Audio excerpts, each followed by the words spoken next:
Setelah bergelut di reruntuhan pesawat Sukhoi Superjet 100 sejak Rabu minggu lalu di kawasan tebing Gunung Salak, Bogor, tim SAR akhirnya menemukan kotak hitam atau black box pesawat SSJ-100. Kotak hitam ditemukan di dasar lembah sedalam sekitar 200 meter dari tebing titik jatuhnya pesawat.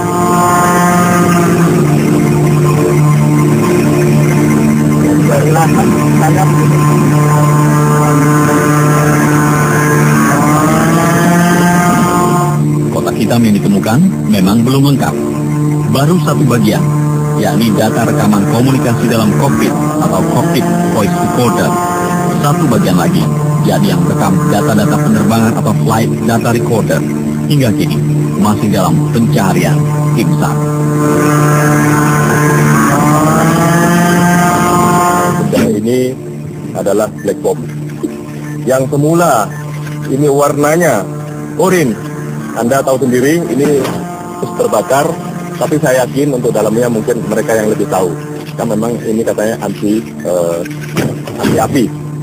Dan posisi ini dari adik-adik Kopassus ini yang ngambil, ya dipimpin oleh Taufik. Ya, Letnan Taufik. Ternyata posisi yang kemarin diambil sama-sama teman-teman itu ada di ekor, memang ada di ekor. Ternyata yang diambil adalah beaconnya, yang sebetulnya itu ELT. Nah, kemudian semua pertahanan sudah ambil semuanya, termasuk transmitter. Setelah saya sini dan kami undang juga mereka, ternyata bukan. Kemudian malam kami briefing, kita akan mencari kembali, termasuk dari teman-teman dari Rusia juga akan mencari, bukan dulu-duluan, tetapi mari kita cari sesuai dengan apa yang telah diyakini. Karena mereka tahu jalurnya, setelah dicari tidak ada. Ya, setelah diperiksa ternyata masih 100 meter di atas dari ekor. CPR, cockpit voice recorder itu gunanya untuk merekam semua suara, pembicaraan pilot dengan pilot, pilot dengan tower, pembicaraan pramugari dengan pilot, penumpang yang batu, di situ akan terekam. Upaya yang mengungkap misteri jatuhnya Sukhoi Superjet 100 masih sangat panjang. Jangankan mengungkap penyebab kecelakaan, pencarian korban pun masih belum selesai. Hingga kini, pencarian jasad korban baru sekitar 80%. Sampai kapan? Sampai ketemu? Sampai ketemu ya, saya maksimal yang memungkinkan, artinya masih ada kemungkinan ada barang, kemudian ada kemungkinan korban, kemudian cuaca juga memungkinkan dan sebagainya. Jasad korban yang telah dievakuasi masih terus diidentifikasi di Rumah Sakit Bayangkara Kramat Jati, Jakarta Timur. Tim Disaster Victim Identification membandingkan data korban hidup atau antemortem dengan hasil pemeriksaan forensik pada jasad korban atau data postmortem. Hingga hari ini, 37 kantung jenazah korban pesawat Sukhoi Superjet 100 yang sudah berada di rumah sakit. Kita sudah memulai proses selanjutnya dari suatu operasi DBI, yaitu rekonsiliasi,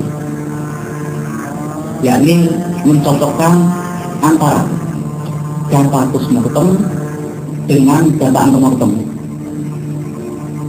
Data antemortem sudah kita kumpulkan dari keluarga korban sejak awal terjadinya kecelakaan ini.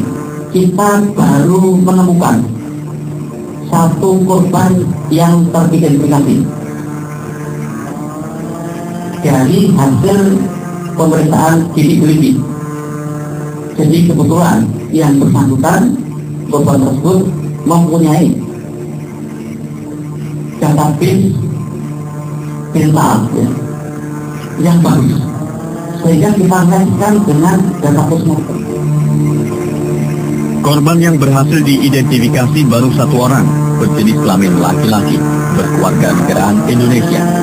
Polri tidak langsung mengumumkan jasad korban karena menunggu selesainya proses identifikasi keseluruhan korban.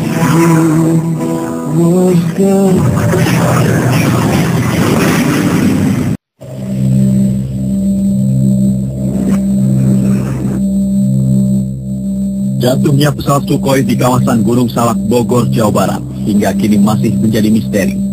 Proses penyelidikan yang dilakukan Komite Nasional Keamanan Transportasi atau KNKT hingga kini masih terkendala karena belum ditemukannya bagian kotak hitam lain, yakni flight data folder. Berbagai dugaan penyebab kecelakaan masih terus berkembang di berbagai kalangan. Ada yang menilai terdapat kejanggalan dari rekaman komunikasi antara Air Traffic Control atau ATC Bandara Soekarno-Hatta dengan sang pilot Alexander Yablontsek sesaat sebelum pesawat Sukhoi Superjet 100 mengalami musibah.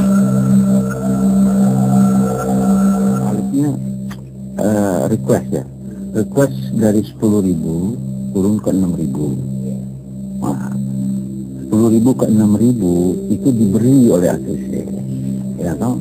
Padahal kita tahu bahwa di sekitar situ ada daerah pegunungan.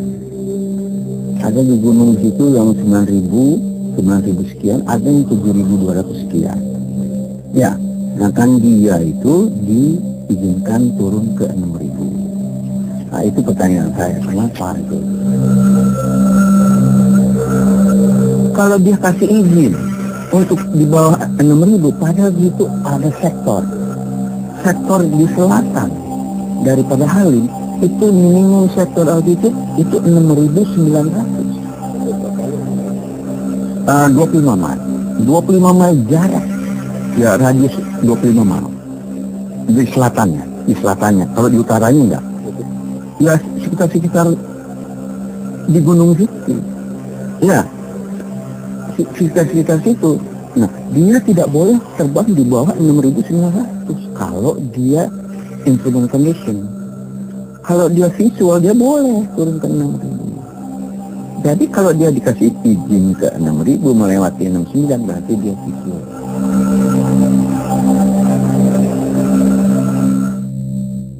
Dugaan human error atau kesalahan manusia pun muncul, mengingat penyelidikan sementara tidak ada tanda-tanda gangguan teknis pada pesawat. Setidaknya, penerbangan pertama dengan rute Halim Perdana Kusuma, Pelabuhan Ratu, pulang pergi berjalan lancar. Diduga keberhasilan penerbangan pertama membuat pilot ingin manuver di sekitar kawasan Gunung Salak, Bogor. Dia kan berada di daerah Atang Sanjaya. Ya, Atang Sanjaya itu memang mempunyai training area. Nah, training area-nya itu di 6.000 ke bawah. Ya, tapi training area-nya itu sempit. Kalau nggak salah itu cuma radius 7 mil. Nah, untuk setingkat Sukhoi, 7 mil itu dengan putaran itu pasti akan terlewati. Dia akan terlewati training visual di situ. Waktu dia berputar 6.000, ternyata dia akan menabrak. Nah, menurut informasi yang saya bahas dari koran itu tabrakan terjadi pada 5.800. Berarti dia tidak mencapai 6.000 pada posisi. Berarti dia awak turun gitu. Saya berspekulasi bahwa dia tadinya visual, tapi pada saat terakhir itu dia tidak visual. Sebab kalau dia visual, dia pasti menghindar. Ini tidak ada hindaran, berarti dia tidak lihat gunung itu. Kenapa dia tidak lihat? Karena dia tidak visual. Mungkin dia masuk awan pada saat itu. Kalau masuk awan, pergi.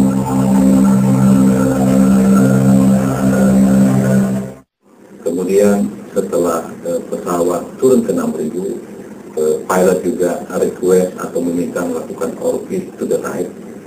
Mereka minta orbit to the right. Pengertian orbit itu adalah dia melakukan turning to the right, 360 to the right. Dia melakukan putaran 360 derajat. Aturannya adalah apabila clearance tersebut, clearance orbit sudah diberikan kepada pilot, wajib bagi pilot untuk request kembali atau meminta kembali kepada ATC apabila dia ingin meninggalkan area tersebut. Wajib. Kenapa wajib?